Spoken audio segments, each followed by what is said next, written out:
We're gonna look at elephant. So I'm gonna teach elephant and I'm gonna use a few modifications to make this a little bit more hip work for her. So I want her to round her back so the heels of her hands and the heels of her feet are reaching down. Her back is rounded up. Take your hands a little bit wider on the bar so that you have a little bit more control through the shoulders.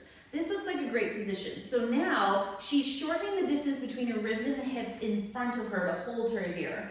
What I want to do is just start by prepping, having her push the carriage back from the top of the hamstrings and then pulling it back in. And it looks like it's a little too heavy, so I'm gonna lighten the springs for you. There we go.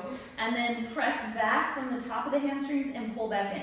And now because I don't actually need her to move that much, I just want her to feel that connection at the top of the legs to push back. You can pause a second once you get the carriage back in. Stay there. I'm going to have you lift your left leg up behind the shoulder rest and just hover it there. As people do this, when you tell them to lift one leg, typically you see people shift really far forward and rotate the pelvis. So you still have to be in that same position. It shouldn't look like it changed that much. And then I want her to lift her leg up as high as she can while maintaining this roundness and the flexion through the lower back. There we go. Yes.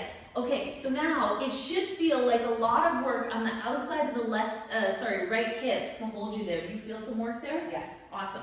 So then I'm going to just do a couple modifications here that are ways we can work on the hip strength. So you're going to bend your knee, bring it in towards the other knee, take your leg out and then lift it back up and back, but stay in that elephant round back.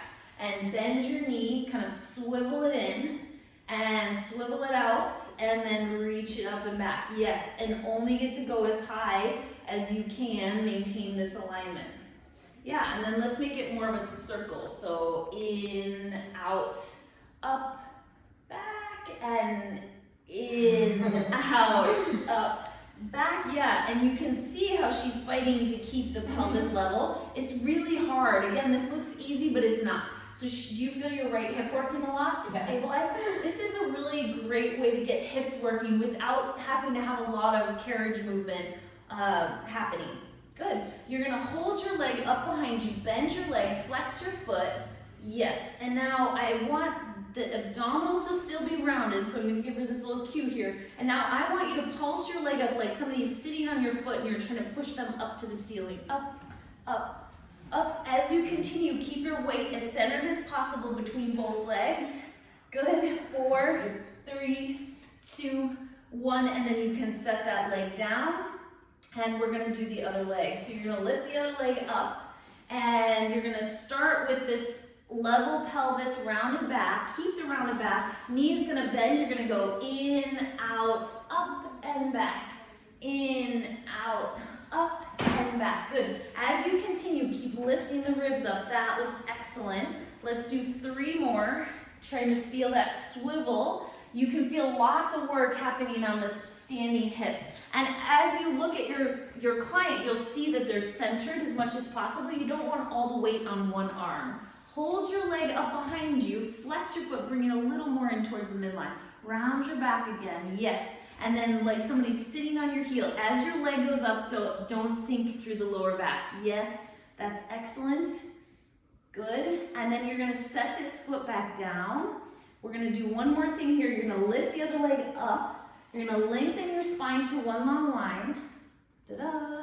And I'm gonna let you turn your leg out and rotate the pelvis a little, but I want the shoulders relatively square. So flat back still, or neutral, straight long line. Lift your hair, head, bun. Yes, there. And now I want you to just pulse the leg up, up. Keep going up. Yes, that. You still feel work in the standing hip? Yes. Of course you're gonna feel some work in the leg that's in the air, and that's the one that's like exciting because it's way up there. But really all the excitement is deep internal hip work here on this right side. And then you can bring your leg back down and in, set that foot down, lift the other leg up behind you, feel long through the spine. As you lift your leg up, there you go. Try to stay as square as you can through the shoulders, even though the pelvis rotates. And continue to get longer, so you're trying to touch the mirrors behind you. Feel the head going in opposition, shoulders are really stable. Awesome, tons of work here on this outer hip. And then you can bring your leg back down and set your knees down. on the carriage and rest. How did that feel? Amazing. Good. That was Awesome. incredible. Good job. So this is some ways that we can keep the carriage from moving a lot, work the abdominals, work on the standing hip strength without it having to be super complicated in terms of the movement of the carriage.